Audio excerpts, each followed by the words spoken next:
සාමාන්‍යයෙන් අපි දන්නේ වාහනයක් පදවනකොට බැටරි එක බහිනව කියලා විතරයි.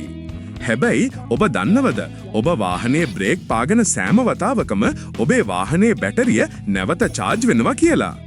ඔව් මේක මැජික් එකක් නෙවෙයි. මේකට කියන්නේ රීජෙනරේටිව් බ්‍රේකින් ටෙක්නොලොජි එක කියලා. අද අපි ඊටාම සරලව බලමු විදුලි වාහනයක් බ්‍රේක් කරනකොට ඒ නිකරුණේ අපතේ යන ශක්තියෙන් නැවත බැටරිය charge කරන්නේ කොහොමද කියලා.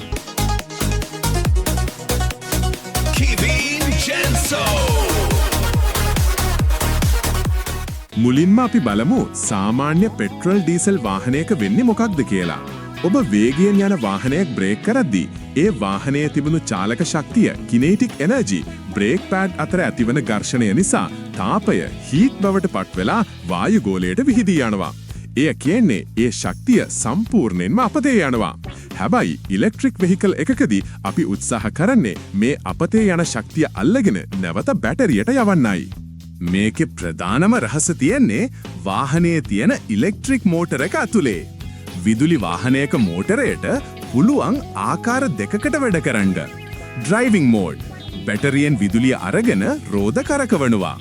රීජෙනරේටිව් මෝඩ් ඔබ ඇක්සලරේටරයෙන් කකුල ඉවටට ගත් සැනින් හෝ බ්‍රේක් පෑගූ සැනින් රෝදවල වේගය මගින් මෝටරය කරකවන්න පටන් ගන්නවා. අන්න ඒ වෙලාවට මේ මෝටරය ජෙනරේටරයක් විදියට ක්‍රියා කරලා විදුලිය නිපදවන්න පටන් ගන්නවා.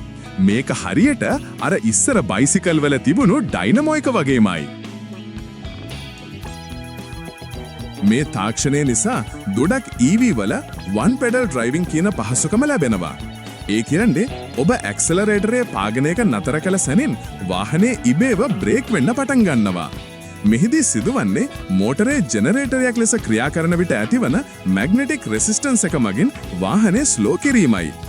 එමගින් නිපදවන විදුලිය කෙලින්ම බැටරියට ඉන්වර්ටර් එක හරහා ගමන් කරනවා. එයි මේක එච්චර වැදගත්. සාමාන්‍යයෙන් නගරබඩ රථවාහන තදබදය ඇස්සේ පදවන විට මේ ක්‍රමය නිසා වාහනයේ ධාවන දුර රේන්ජ් 110 සිට 125 දක්වා වැඩි කරගන්න පුළුවන්.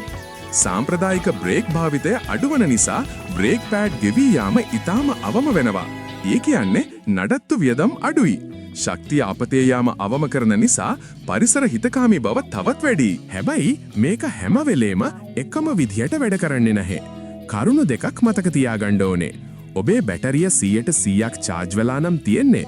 තවත් විදුලිය ගබඩා කරන්න බැරි නිසා රීජෙනරේටිව් බ්‍රේකින් වැඩ කරන්නේ නැහැ. ඒ වෙලාවට වාහනය පාවිච්චි කරන්නේ සාමාන්‍ය බ්‍රේක් පද්ධතිය විතරයි. ඊටාම වේගයෙන් වාහනේ නතර කරගන්න ඕන වෙලාවට මේ තාක්ෂණය විතරක් මදි. ඒ නිසා හැම EV එකකම සාමාන්‍ය ෆ්‍රික්ෂන් බ්‍රේක්ස්, ඩිස්ක් බ්‍රේක්ස් අනිවාර්යෙන්ම තියෙනවා. ඉතින් දැන් ඔබ දන්නවා EV එකක බ්‍රේක් ගහන එකත් කොයිතරම් තාක්ෂණිකව වටිනවද කියලා. ලංකාව වගේ කඳු පල්ලම් සහ වාහන තදබදය වැඩි රටක මේ තාක්ෂණය ඇත්තටම විශාල වාසියක්. මේ වගේ අලුත් තාක්ෂණික තොරතුරු සරලව දැනගන්න කැමති නම් අනිවාර්යෙන්ම අපේ කෙවින් ජෙන්සෝ channel එක subscribe කරලා එකතු වෙන්න. මේ වීඩියෝ එක වටිනව කියලා හිතනව නම් යහළුවන් අතර share කරන්නත් අමතක කරන්න එපා. මම කෙවින් ඊළඟ වීඩියෝ එකෙන් හමු වෙමු.